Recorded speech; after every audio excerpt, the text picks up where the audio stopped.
Этот фильм про выдающегося руководителя нашей республики Семена Захаровича Борисова снят на основе книги Афанасия Павловича Кириллина, первого министра госбезопасности Якутии из народа Саха.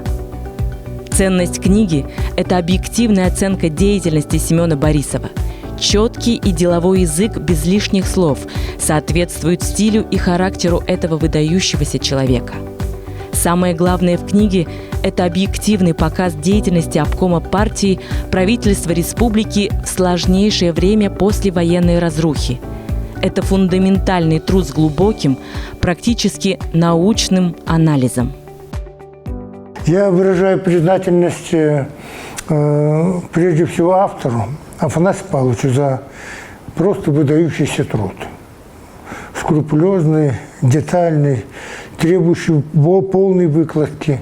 Я благодарю его близких, семью за то, что дали возможность ему в течение многих лет поднять такую глыбу, такую большую работу памяти выдающегося государственного деятеля, памяти своего земляка. Этот труд заслуживает большого уважения, и я должен сказать, что он должен стать достоянием, большого количества людей, которые примерно, наверное, так бы реагировали, как я вот сейчас реагирую.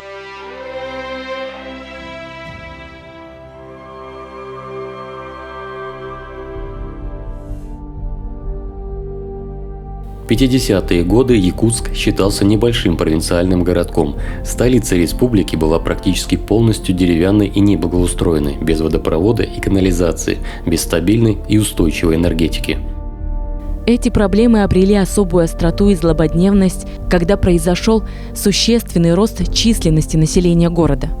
Так, если в 1926 году Якутск населяли 10,5 тысяч человек, то в 1951 году горожанами себя считали уже 65 тысяч человек.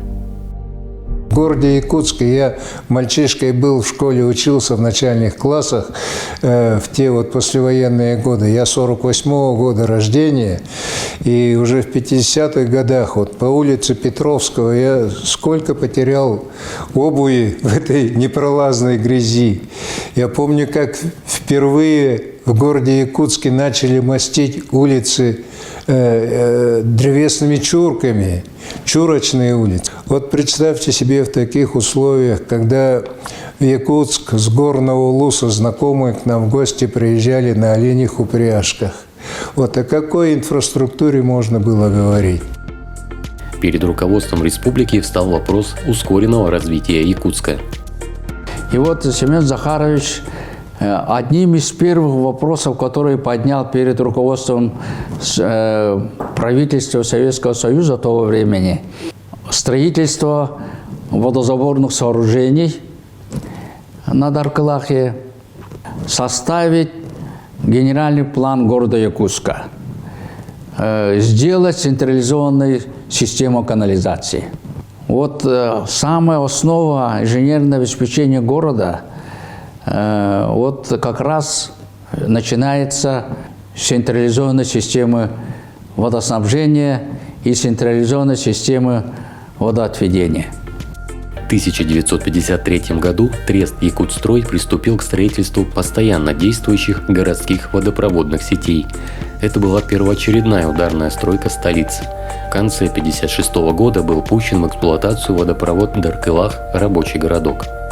В первую очередь, конечно, подключили, ориентированы были по проспекту. Каменные дома тогда стояли только на проспекте. Эту централизованную подачу воды организовали по центру города. Вдоль улицы Орджоникидзе проложили водопровод и подключили подачу насосами прямо в котельные. С котельных прямо в жилые дома.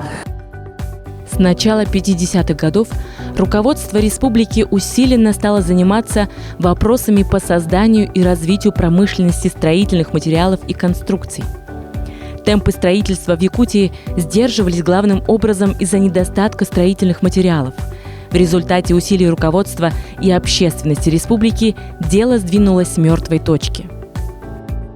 В эти годы шла разведка по поиску стройматериалов других для каменного строительства. И очень удачно, практически в 80-100 километров от города Якутска нашлись хорошие месторождения известковых пород, песчаных, галечных карьеров.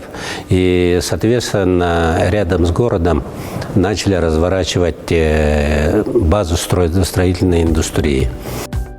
Именно в эти годы была разработана научно обоснованная технология строительства в условиях вечной мерзлоты. Широко стали использоваться рекомендации Института мерзлотоведения для проектирования фундаментов. В феврале 1962 года по инициативе обкома партии и Совмина ЯССР в Якутск приезжает председатель Госстроя РСФСР Владимир Федорович Промыслов. Состоялось совещание, на котором были рассмотрены вопросы строительства заводов крупнопанельного домостроения. Было принято решение о строительстве 2 заводов в Якутске и в Покровске. В 1964-65 годах закончено строительство предприятий по производству строительных материалов Бестяхского ЖБИ, в первой очереди цементного завода, Покровского завода строительных материалов и Табагинского комплекса по выпуску пиломатериалов.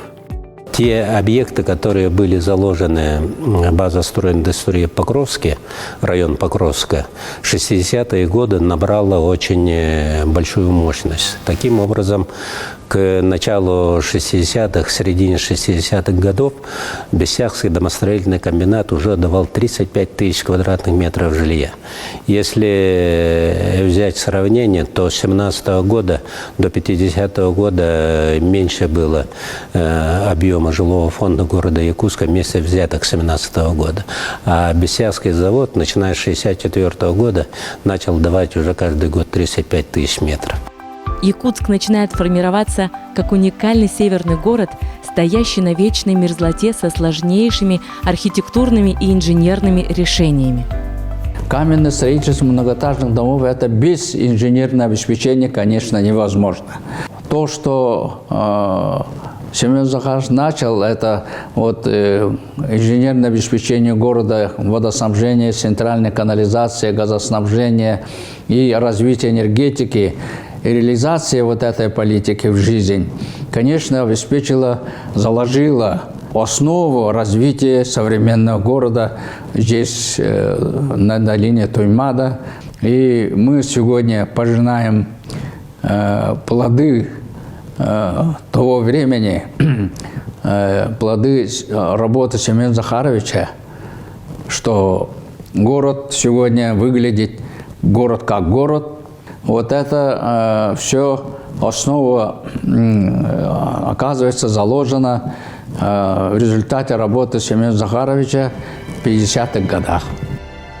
Сегодня развитие Якутска идет по планам, заложенным в те далекие годы. Сравнительно недавно была ликвидирована деревянная часть центра города. Появились новые улицы, кварталы, офисные здания, вводятся большие объемы жилого фонда. Столица республики хорошеет на глазах, выполняя свою главную задачу, которую ставил перед ней еще Семен Борисов – быть центром развития всей Якутии, красой и гордостью родного края. Семен Захарович прямо говорил, город Якутск – это центр социально-экономического развития всей республики. Не знаю таких руководителей, которые бы революционно решали вопросы жизнеобеспечения. Это, я считаю, выдающийся человек Семен Захарович. Работал первым секретарем обкома партии на счастье города Якутска.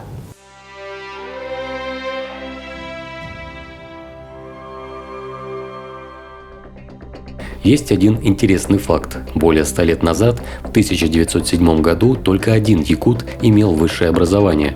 Неудивительно, что развитие высшего образования и науки с опорой на местные кадры стало одной из основных задач молодой республики. В 1925 году по просьбе председателя Якутского совнаркома Максима Кировича Амосова была организована якутская экспедиция Академии наук СССР с исключительно широкой программой исследований. К работе экспедиции активно привлекались представители местной интеллигенции, из которых формировались первые научные силы республики. Так было положено начало созданию сети научных учреждений в Якутии. Возглавлял ее экспедицию академик Ферсман. Было около 200 специалистов по разным направлениям. Это была очень мощная работа, которая длилась где-то лет 12. А результатами этой работы было 36 выпусков. Там у них было материалы, набранные материалы, они выпусками выходили, их было 36. Было 16 томов их трудов, этих ученых. Это были огромные талмуды. И был составлен сводный сборник Якутии. И очень важно, было составлены 2 карты Якутии. В послевоенное время привлечение науки к вопросам развития народного хозяйства республики стало острой необходимостью. 28 апреля 1947 года Совмин СССР принял постановление об организации Якутской научно-исследовательской базы Академии наук СССР. Через 2 года она была преобразована в якутский филиал Академии, а в 1957 году якутский филиал стал единой составной частью Сибирского отделения Академии наук на северо-востоке нашей страны.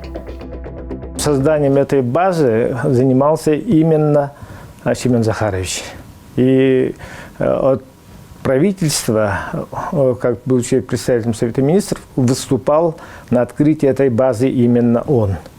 А в Сибирском отделении с открытием созданы были несколько институтов, и они уже решали комплексные задачи. За все время существования Сибирского отделения было 3 открытия. Из них 2 в Якутии, в якутском филиале. Это связано с газогидратами. Так что мы очень неплохо выглядим в составе Сибирского отделения.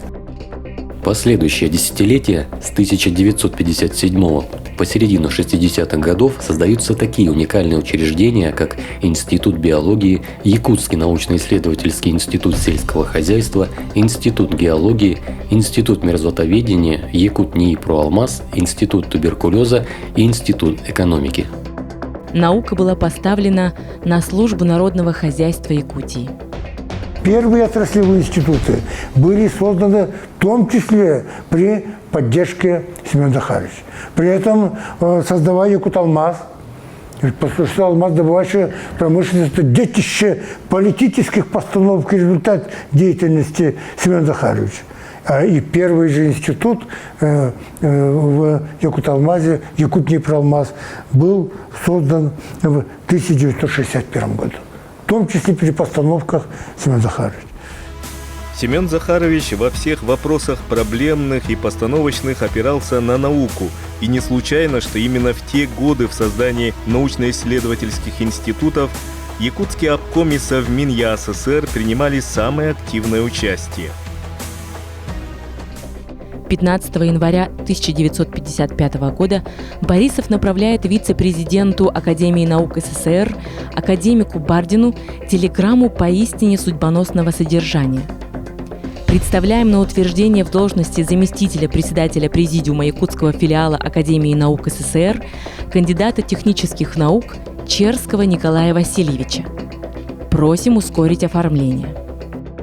Кандидат наук, прибывает к нам работать на должности заместителя председателя Президиума. Это будущий Глыба Николай Васильевич Черский.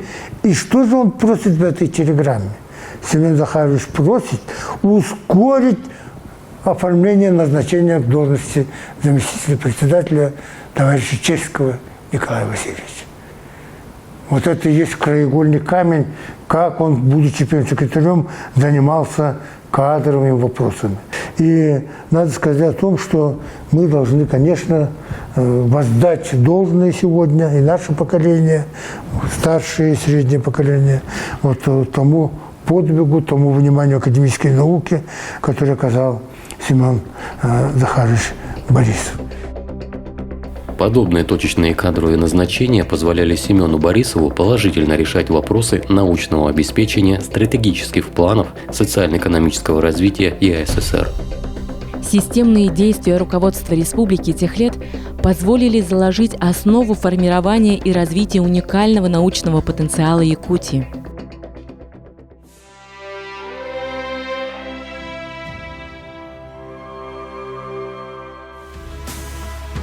Только советская власть оказалась в состоянии организовать высшее образование в далекой северной окраине нашей страны.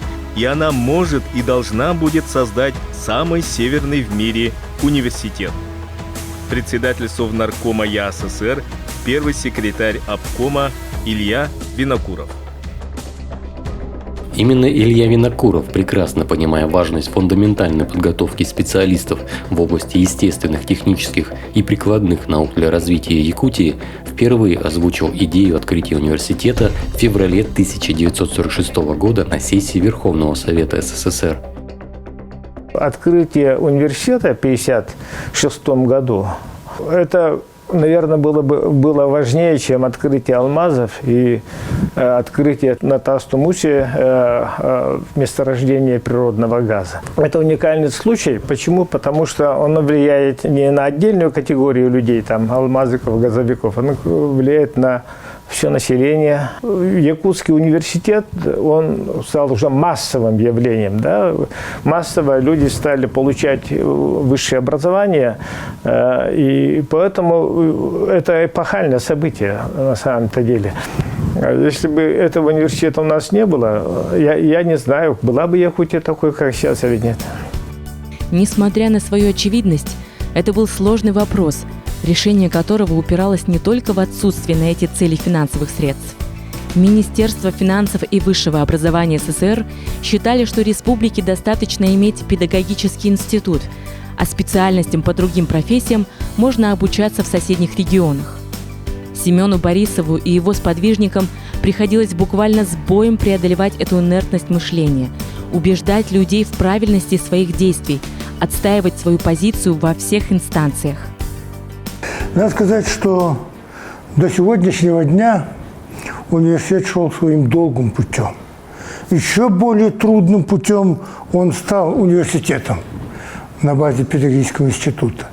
И чтобы он стал университетом, Семен Захарович вложил огромный труд, свою принципиальную позицию, последовательную, порой довольно жесткую по отношению к федеральному и союзному правительству, для того, чтобы открыть этот университет, поменять статус пединститута на статус университета.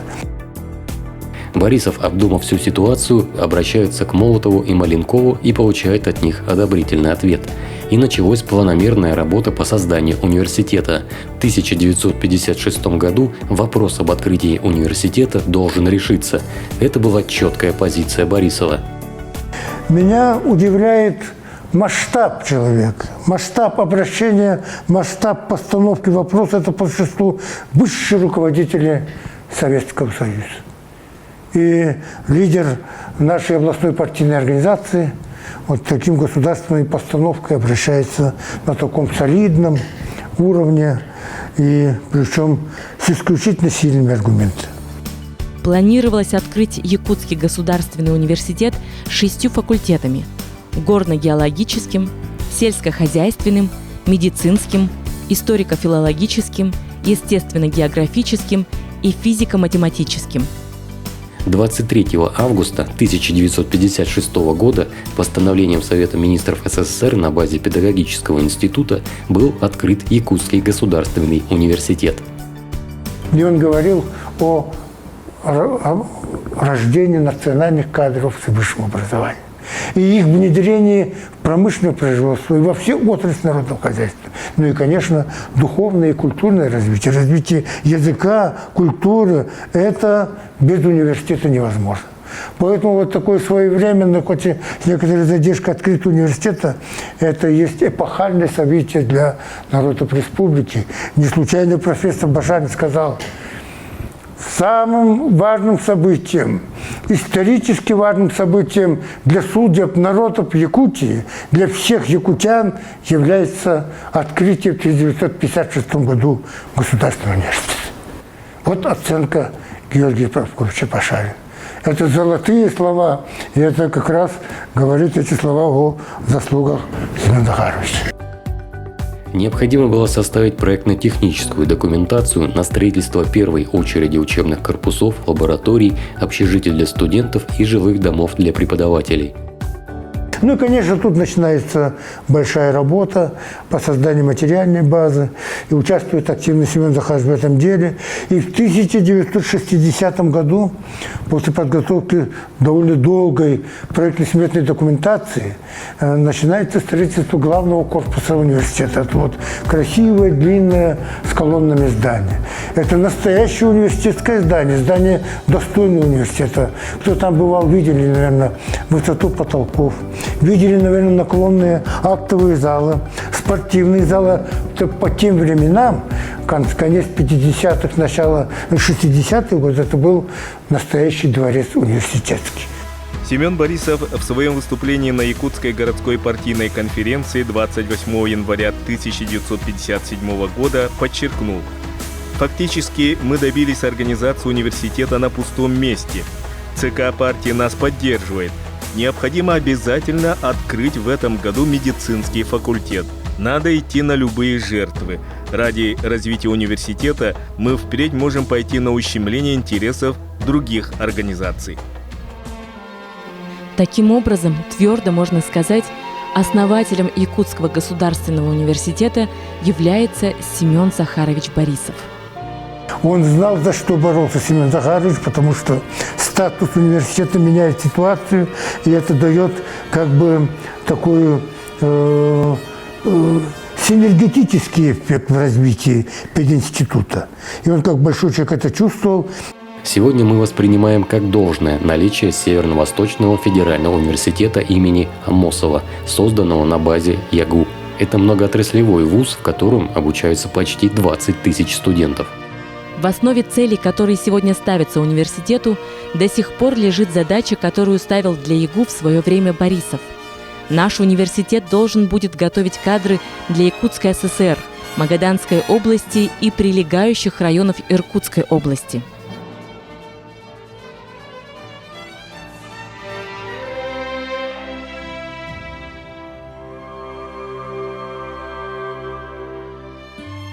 Конечно, судьба Семена Захаровича сложилась бы совсем по-другому, не будь у него надежного тыла. Со своей супругой Марией Егоровной они прожили почти 50 лет. Солидный, длинный жизненный путь, вместивший в себя все. И радости, и печали, удачи и неудачи, достаток и нужду, здоровье и недуги, разочарование и надежды.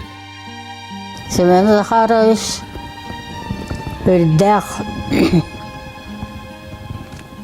үчүгай характердак үрдәк тихега үчүгай сыгыннак онна үрдәк үлһек кете үрдәк насыщенный олого олорбута диханыбы үләгә үрдәк біренейләгөте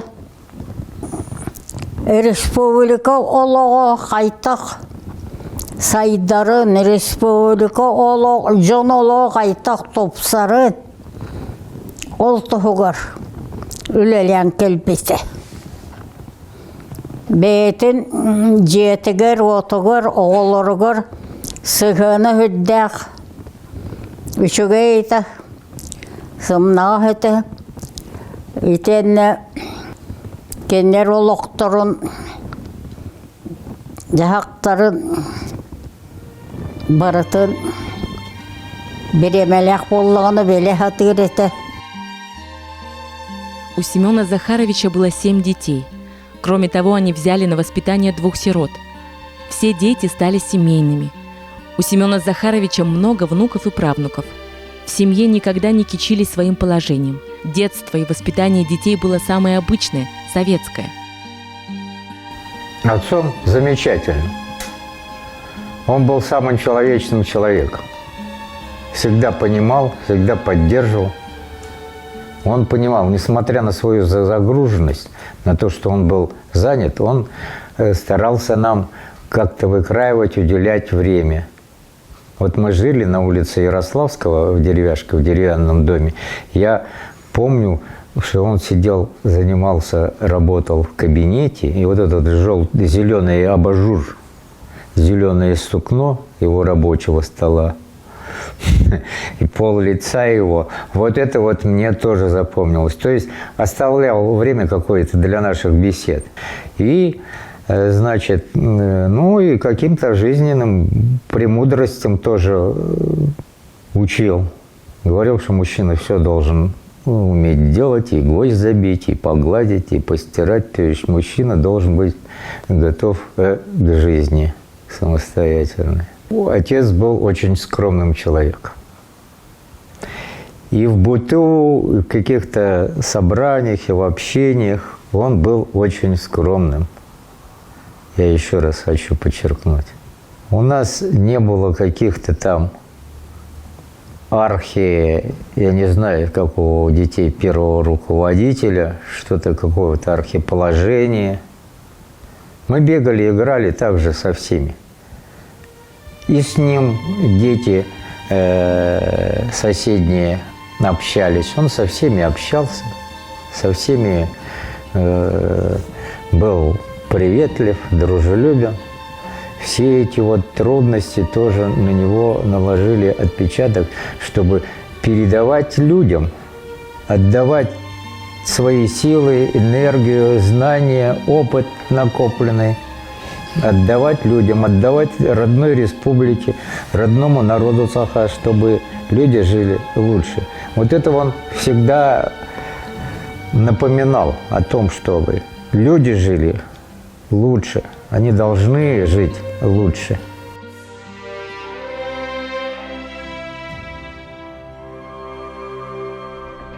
Характеризуя Семена Захаровича как руководителя республики, остановимся на двух фактах его биографии. Они показывают масштаб и уровень его личности. В послевоенные годы Семен Захарович Борисов, являясь председателем правительства республики, ставил перед союзным правительством самые различные проблемные вопросы, в том числе по улучшению условий труда и быта северных охотников. Калин Лаврентий Павловичка приемы кирбит. Ол приемы кирбит ден той сакайлен бутчуттара элебе көрөлдер.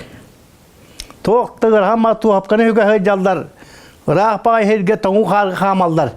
Чапчыка яғына туап канада ден. Онна киле яғына. Онна стад ден. Оны бұхырыға Лаврентий Павлович өбіт. Оны үс ойынан. Оны туап қаңыттыран сақайрын бұчыттағыр үпіт.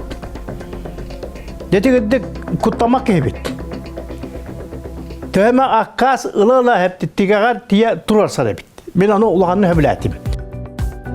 Удивительно, но факт, что до 1960 года коренные жители Якутии, живя в исключительно суровых природных условиях, не пользовались северными надбавками и районными коэффициентами. Такими льготами пользовались только люди с довоенным стажем или прибывшие из-за пределов республики. По этой причине местное население получало зарплату в 2-3 раза меньше, чем приезжие. Неоднократные постановки вопроса по исправлению подобной вопиющей несправедливости не получали поддержку в высших эшелонах власти страны. Сахайдегер коэффициент оны надбавка ден турасы вот. Мен өз білбіретім бұл коэффициент надбавка хантан кәлбетін. Әпте просто Москвала бербеттірі болы ден толку үйдіреттім. Оказывается, Семен Захарович Борисов өңөтөбет. Оны курше бетер даже дуралас пока даган этти. Кирет биле надбавка делата кайдагы диптен киреле. Оны курше беппеден аманы дуралас эле дебит. Ол курдук. Оны курше онны же касыгыңыз гондур. Касыгына бул правительство мундан ыңнамбаранна жабу Сахайрер коэффициент италтонсыларга. Коэффициент он надбавка бапрон туралдар. Жолу эм билеген 4 бирген коэффициент наппет. 10 бирген коэффициент нап. Бу аван бирген тен надбавкалакпыт. Бу андас бу дөңө толаханы бит. Хакайдер оготтурутар. Ханнас вопрога. У истоков решения таких разных и важнейших вопросов стоял первый секретарь Якутского обкома партии Семен Захарович Борисов. Для того, чтобы ставить вопросы о масштабном развитии производительных сил в таком слаборазвитом, отдаленном регионе страны, какой тогда была Якутия, надо было иметь выдающиеся способности. Это и смелость, и решительность, и размах государственного мышления с предвидением на перспективу, и умение убедить в своей правоте высшее руководство страны. Онан боллағаны білген дағаны қолығыры Семен Захарович күрдік Корсун салайчылар дақ болдақ бұтына, бейі өлім бұстан бейді апысуа. Хытан беріне марбаққа, сөтіғыл бейір кәтен тәбін әпте, нилаңнағынан марбаққа әпте, Семен Захарович күрдік Корсун турасар болдақ бұтына әпте. Хамай ұғықтанығы тиен турасар болдақ бұтына. Пербей лесоларға варашығылап күрдік, малин коп күрдік, молтап күрдік, күршөп күрдік жаңғы. Отшылғы да кейдер мәне бұрсты болбатақ бұлақтар дейінді бір. Олаған әрі кәнеттен кейдер бұлақтақ. Ол бейі кейбет онна аны тәбән келбеттен өйдегі сыға болара бұлы. Онан хеленік Корсун халайчылар болдақ бұтына бейге өлім бұстан бір япы суа дейін. Забвение имени Семена Захаровича Борисова – это несправедливо по отношению к целым поколениям якутян, трудившихся в 50-е, 60-е годы прошлого столетия. Общее развитие республики, повинуясь закону прогресса, движется вперед независимо от того, кто стоит у руля власти. Но роль личности в истории всегда была высока. Поэтому нужно помнить те моменты, где Семен Захарович Борисов лично сыграл определяющую, решающую, ключевую роль в решении тех или иных глобальных вопросов и проблем. Его команда внесла колоссальный вклад в развитие производительных сил республики. Семен Захарович Борисов саха нуротугар, саха мугар сюда уникальная кейдене текпин багарабын. Билден турар бу Семен Захарович Борисов личность быхытынан үрдә улхан ки кине хас бидди бу билигин бу саха херин сайдетигер онна хас бидди олох эйгетигер хайсхатигер үлете камнаха биллер үрдәх улахан сүнкен қағандағаны сотулубат, онна мөккүйіті хуқ улахан солтала хүленің орбыт кейден әтекпін барабын. Многие жители республики помнят и чтят память выдающегося сына якутского народа. Его именем названа школа в его родном селе Ламтока, установлены бюсты в Мирном и Мегино-Кангаласском Улусе. Но в преддверии столетия автономии края и 110-летнего юбилея Семена Захаровича настал момент общенародного признания его заслуг перед республикой. Онатта бу бихи Семен Захарович Борисов атын үйтити вапорухугараттан бихи мен инне үлеләбет Владимир Шпитесин ме олус күшкети вапоруху көтөгөн калбите. Оннаттан те тылыма осколата Семен Захарович Борисов атын сүгөр.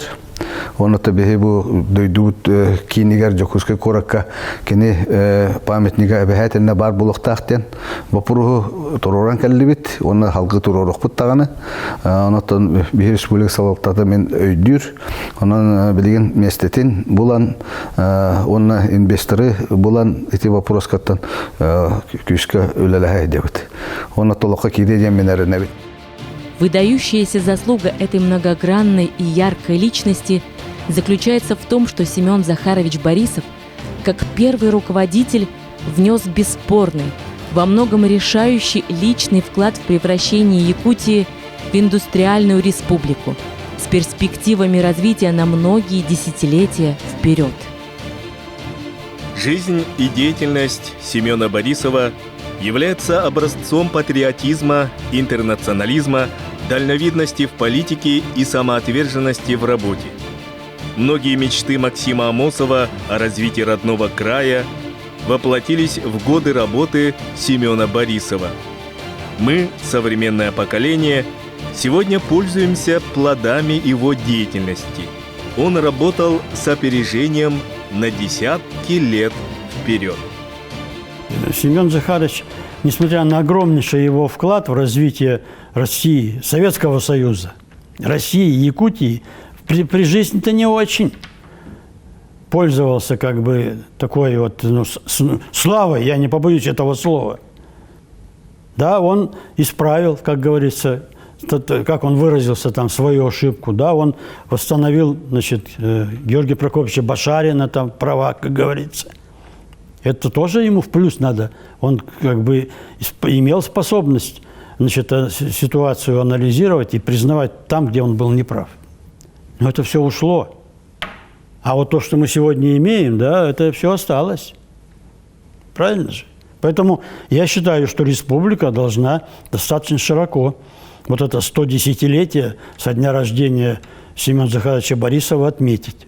Воздать ему должное за то, что он сделал для одной республики, для родной страны. Поэтому я думаю, что если оценивать его роль, то это один из, безусловно, выдающихся людей нашей республики. И мы должны называть его имена наряду с именами и Максима Кировича Амосова, и Гаврила Черяева, и Юрия Николаевича Прокопьева, и Михаила Ефимовича Николаева, как самых выдающихся людей нашей республики. Он достойно этого заслужил. Своим преемником Борисов оставил республику с быстро развивающейся экономикой. Энергия начатых им и его сподвижниками дел во многих отраслях нашла продолжение в деятельности последующих руководителей республики, продолжая приносить пользу, служить во благо республики и ее жителей и в наше время.